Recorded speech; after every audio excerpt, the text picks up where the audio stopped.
Hi guys, welcome to my channel. Restaurant में जब हम वेज कोफ्ता करी खाते हैं तो ऐसा लगता है इतनी अच्छी घर पे क्यों नहीं बनती है। तो आज मैं आपके साथ बहुत ही इजी रेसिपी शेयर करने वाली हूँ वेज कोफ्ता करी की, जिसे आप घर पे आसानी से बना पाओगे और वही टेस्ट। तो चलिए आज का वीडियो स्टार्ट करते हैं। सबसे पहले ये मैंने 2 उबले हुए आलू लिए हैं जिनको मैंने ग्रेट कर लिया है। देन हम इसमें 1/4 कप डाल रहे हैं उबले हुए मटर, और फिर ये मैंने गाजर लिया है, बीन्स लिया है और प्याज अदरक लिया है जिसको मैंने चॉपर में चॉप कर लिया है। हल्का सा इनको स्टीम दे लिया है 2 मिनट के लिए माइक्रोवेव में। अब हम इसमें मसाले डालेंगे। पहले मैंने चाट मसाला डाला, देन नमक डाला, देन मैंने इसमें हींग डाला है और फिर हमने डाला है लाल मिर्ची पाउडर। सारे इंग्रेडिएंट की लिस्ट आपको डिस्क्रिप्शन बॉक्स में मिल जाएगी। थोड़ा सा हमने हल्दी पाउडर डाला है, थोड़ा सा हमने यहाँ पे जीरा पाउडर डाला है और 2 से 3 बड़े चम्मच यहाँ पे हमने बारीक कटा हुआ हरा धनिया डाला है। और बाइंडिंग के लिए हम इसमें डालेंगे 2 बड़े चम्मच कॉर्नफ्लोर। आप चाहे तो इसकी जगह मैदा या फिर बेसन भी डाल सकते हो। और 2 चम्मच ही हम इसमें ब्रेड क्रम्स डालेंगे। ब्रेड क्रम्स कम्प्लीटली ऑप्शनल है, आप चाहे तो इसे स्किप कर सकते हो। फिर आप मैदा, कॉर्नफ्लोर, बेसन जो भी डाल रहे हो उसका क्वांटिटी थोड़ा सा आप बढ़ा सकते हो। इन सारी चीज़ों को हम अच्छे से मिक्स कर लेंगे। बिल्कुल अच्छे से आपको मिक्स करना है ताकि सारे मसाले जो है ना वो इवनली फैले। ऐसा नहीं हो कि कहीं पे मसाले रह जाए और कहीं पे बिल्कुल भी ना रहे।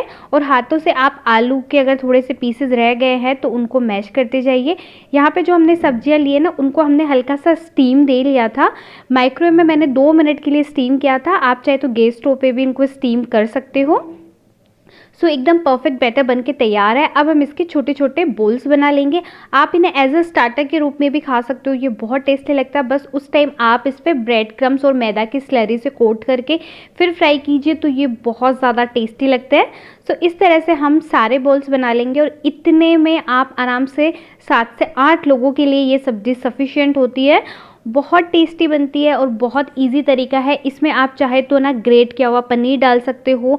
अगर कभी आपको स्पेशल ओकेज़न पे बनाना है तो आप इसमें ना 100 ग्राम के करीब जो है वो पनीर भी डाल सकते हो, काजू के पीसेस भी डाल सकते हो। आप इसको एक्स्ट्रा अच्छा बना सकते हो। सिंपल डे के लिए ऐसे ठीक है, और कभी रिच बनाना हो तो आप इसमें पनीर और काजू या किशमिश वो सब भी ऐड कर सकते हो।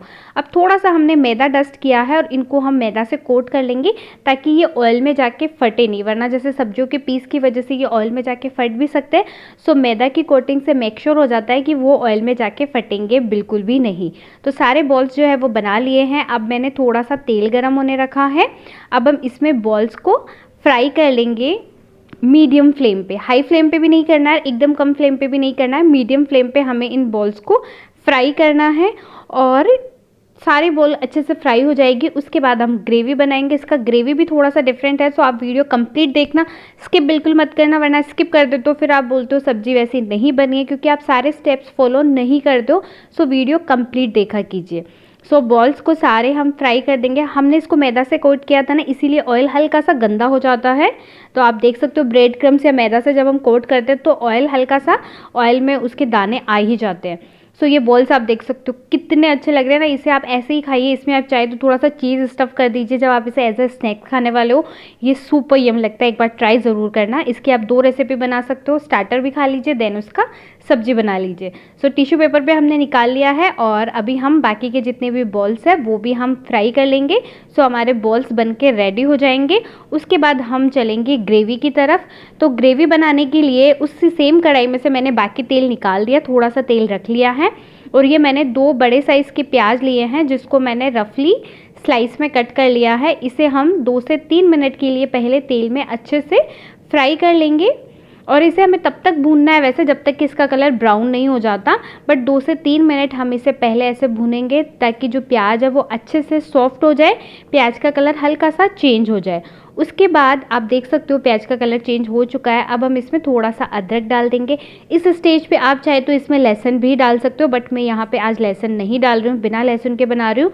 फिर भी ये बहुत ज़्यादा टेस्टी बनेगी। इवन आप प्याज भी नहीं खाते तो आप प्याज भी स्किप कर सकते हो।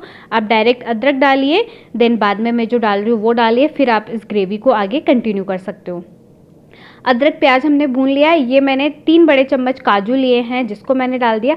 आप काजू की जगह चाहे तो मेलन सीड्स भी ले सकते हो यहाँ पे। और 1 से 2 मिनट भूनेंगे। उसके बाद इसको हम ठंडा करके मिक्सी में हमें इसे पीसना है। 1-2 मिनट भूनने के बाद हम इसको अच्छे से ठंडा होने देंगे। और जैसे ये ठंडा हो जाएगा उसके बाद हम इसे मिक्सी में पीसेंगे। तो 2 मिनट हो गए हैं, ये अच्छे से ठंडा हो चुका है। अब मैं इसको मिक्सी के जार में ट्रांसफ़र कर लूँगी और उसी के साथ हम यहाँ पे डाल देंगे 4 से 5 बड़े चम्मच के करीब दही। आप चाहे तो दही की जगह मलाई भी डाल सकते हो, बट दही से इसका जो फ्लेवर है, जो ग्रेवी है ना, वो बहुत ज़्यादा अच्छी बनती है। बट आप दही, मलाई या क्रीम, इनमें से कोई भी एक चीज़ है वो यूज़ कर सकते हो। पीस लेंगे। अब चलिए हम सब्जी बनाते हैं। तो मैंने 2 बड़े चम्मच तेल गरम किए हैं। तेल में हम यहाँ पे ये सारे खड़े मसाले डाल देंगे, देन थोड़ा सा जीरा डाल देंगे और इन सबको हम तेल में अच्छे से भून लेंगे जब तक कि जीरा क्रैकल होने का साउंड हमें आना शुरू नहीं हो जाता। उसके बाद हम फ्लेम कम कर देंगे और अब हम इसमें मसाले डालेंगे। तो मसाले में यहाँ पे पहले हम 1 चम्मच कश्मीरी लाल मिर्ची पाउडर, देन 1/4 चम्मच हल्दी पाउडर, बस अभी हमें इतना ही डालना है। मिक्स करेंगे और फटाफट से हम इसमें यहाँ पे डाल देंगे, मैंने एक पेस्ट बनाया है जिसमें मैंने 1 टमाटर लिया है बड़े साइज़ का और 2 हरी मिर्ची ली है जिसको मैंने मिक्सी में पीस लिया है, वो हम इसमें डाल देंगे। तो आपको जब लाल मिर्ची और हल्दी डालो ना, तब फ्लेम कम रखनी है, वरना मसाले जो है वो जल भी सकते हैं और फटाफट से आपको जो ग्रेवी आपने बनाई है वो आपको डाल देनी होती है। मिक्स कर दिया है, कवर करके इसे तब तक पकाएंगे जब तक कि मसाला तेल ना छोड़ दे। तो 2 से 3 मिनट लगते हैं मसाला भूनने में और अभी आप देख सकते हो मसाला जो है वो एकदम अच्छे से भुन चुका है, मसाले ने तेल छोड़ दिया है। इस स्टेज पे हमने जो प्याज का, काजू का पेस्ट बनाया था ना, वो हम इसमें डालेंगे और आप देख सकते हो पेस्ट एकदम थिक है। मैंने बहुत थोड़ा सा 1-2 चम्मच के करीब पानी डाला होगा, बहुत थिक पेस्ट हमने बनाना है और पेस्ट को हम अच्छे से यहाँ पे मिक्स कर लेंगे। सो आप चाहे तो पेस्ट को छान के भी काम में ले सकते हो। अगर आपको ग्रेवी एकदम स्मूथ वाली चाहिए ना, तो आप ग्रेवी को छान सकते हो ताकि आपकी ग्रेवी एकदम ही क्रीमी, एकदम सॉफ्ट, जैसी रेस्टोरेंट में नहीं होती मलाई कोफ्ता वाली, बिल्कुल वैसी ग्रेवी बन जाएगी। तो ग्रेवी को हमने डाल के अच्छे से मिक्स कर दिया है। 1 से 1.5 मिनट हमने इसे ऐसे ही भूना।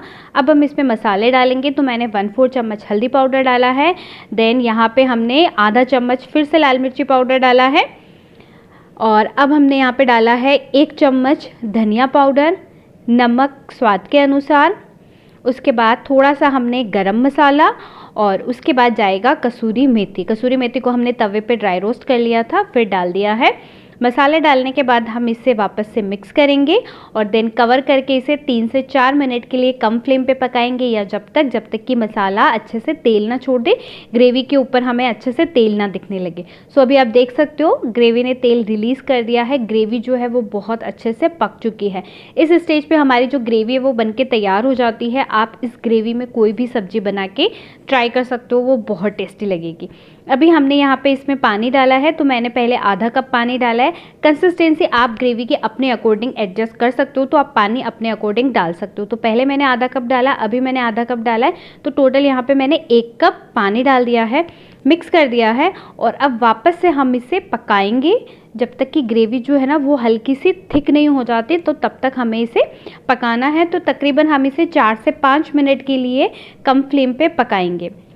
सो गाइस, अभी हमारी ग्रेवी काफ़ी हद तक थिक हो चुकी है, आप देख सकते हो ग्रेवी ने तेल रिलीज़ कर दिया है। सो हमारी परफेक्ट ग्रेवी जो है वो बनके बिल्कुल तैयार हो चुकी है। सो ग्रेवी एकदम डन है, कोफ्ते एकदम डन है, तो फिर देर किस बात की, चलिए इन्हें असेंबल करते हैं। सो लास्ट हम इसमें क्या करेंगे, हरा धनिया डाल देंगे। हरा धनिया आप जैसे ही ग्रेवी में या सब्जी में मतलब डालते हो ना, तो उसका कलर भी चेंज हो जाता है, साथ में उसकी खुशबू भी और उसका टेस्ट भी। तो हरा धनिया बिल्कुल भी स्किप मत किया कीजिए। 1 से 2 मिनट हम ग्रेवी को और पका लेंगे। और अब ये मैंने है ना 3 से 4 बड़े चम्मच सब्जियां जो मैंने स्टीम ली थी ना, वो मैंने बचा के रखी है, वो हम इसमें डालेंगे। इससे क्या होता है ना, ग्रेवी में भी चंक्स आते हैं ना, तो ग्रेवी भी खाने में बहुत ज़्यादा टेस्टी लगती है। इसमें आप यहाँ पे ग्रेट किया हुआ पनीर भी डाल सकते हो, काजू भी फ्राई करके डाल सकते हो ग्रेवी में, ग्रेवी को एक्स्ट्रा यम्मी, एक्स्ट्रा रिच बनाने के लिए। सो जब भी गेस्ट आए ना, तब इस तरीके से आप ट्राई कर सकते हो। 2 मिनट ग्रेवी को पकाएंगे और हमारी जो ग्रेवी है वो बनके बिल्कुल तैयार हो जाएगी।